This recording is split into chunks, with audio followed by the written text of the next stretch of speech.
is Rachel and I am here today to do a book haul for January.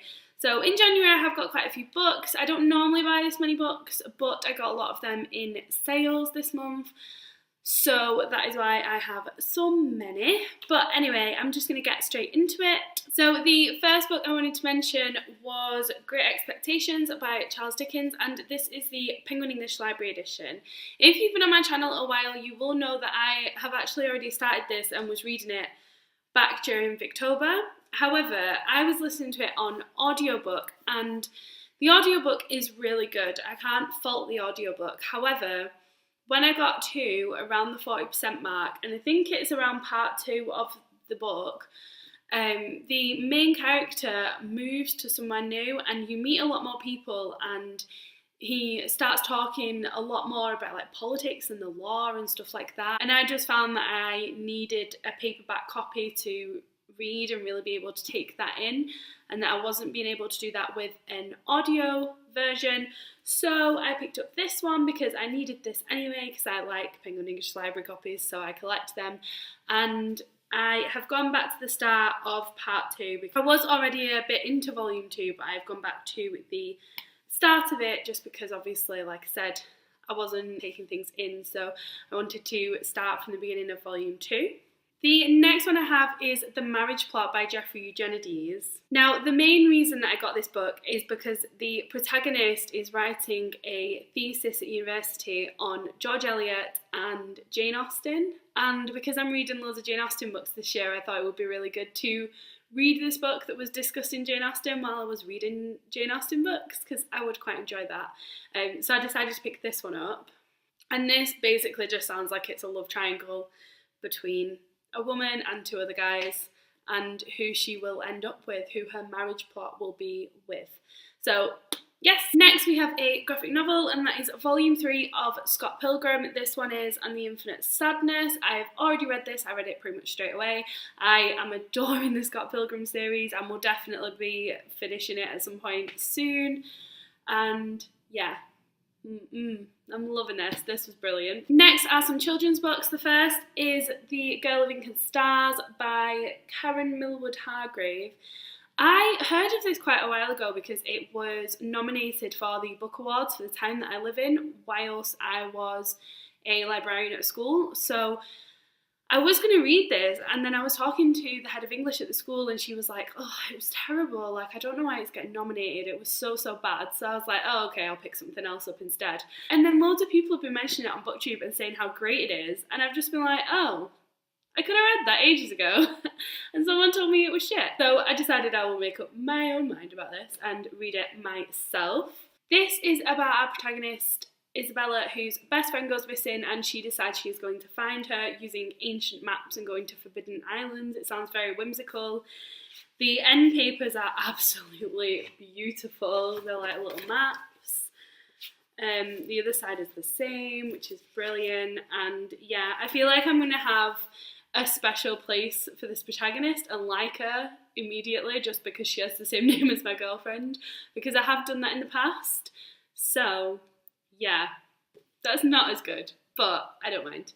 And then the other children's book I'm very excited to have. I'm very excited to have such a beautiful copy and to have got it so cheap. And it is The Jungle Book by Rudyard Kipling. This is an Usborne illustrated original, and it is wonderful. It is so beautiful inside. I've never read this. I've seen the film, but I've never read it. The woman at the counter told me that this was brand new. These are brand new editions, but the only reason it was marked down is that someone has flicked through it and just ripped this page. But that's the only reason, and that doesn't really bother me. I can read around that anyway. And so, yes, I'm excited to have this beautiful edition. Just, oh, I love it. And this is obviously about Mowgli, the little boy, who is kind of adopted by like loads of like animals in the forest kind of thing.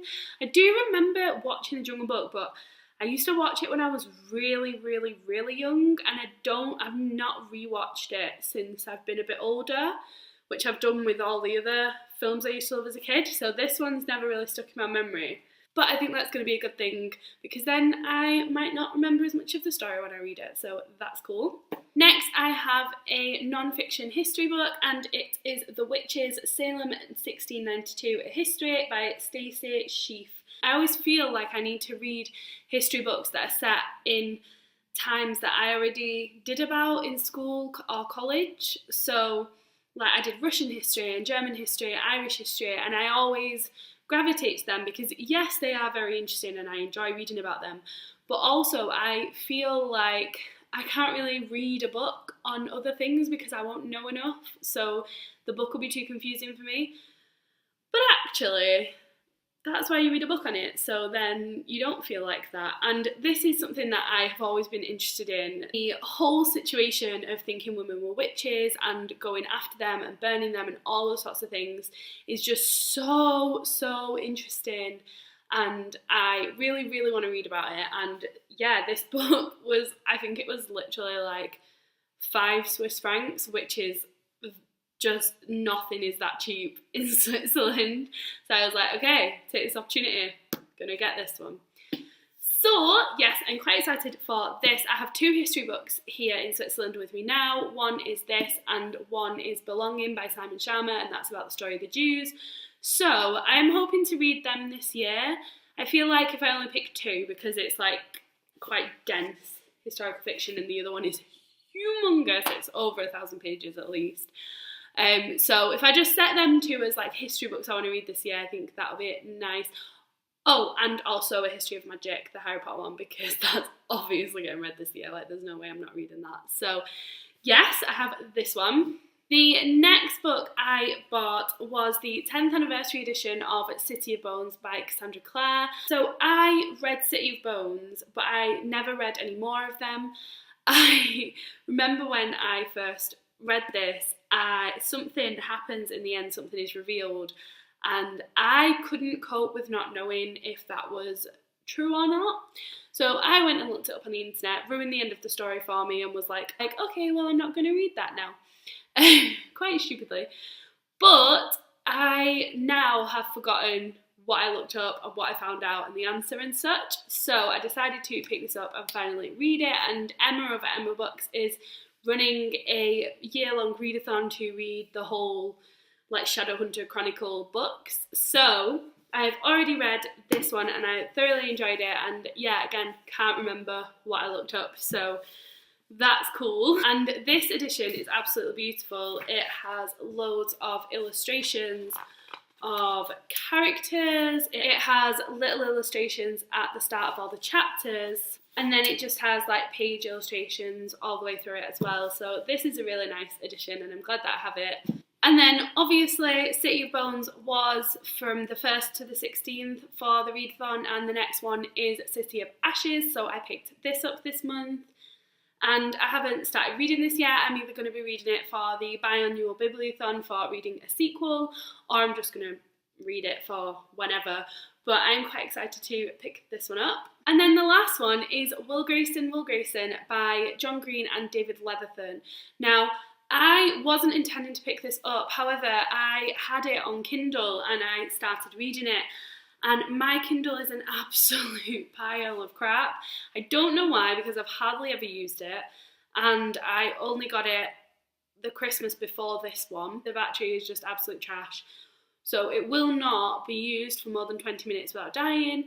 And I started reading Will Grayson on my Kindle, got to page 23, that's why my bookmark's in it, and it just kept dying all the time, and it was really winding me up, and I really wanted to read this. I was quite enjoying what I'd read so far, so I just decided to pick it up because it was quite cheap in the bookshop. So yeah, this follows 2 people called Will Grayson, and one of them has a gay best friend, and then I think the other one is gay, and then it's about them meeting at some point and sort of having the same name, and some drama ensues, I think. I don't know that much about it because I haven't finished it. I'm only like 20 pages in. However, I am very much enjoying it so far. So they're all the books that I got in the month of January. I will not be getting this many books next month, unfortunately. It really was that like 3/4 of those books were just dead cheap because there were Christmas sales on. So I'm glad that I have them and they can keep me busy for the next few months. So yes, thank you very much for watching, and I will see you in my next video. Bye!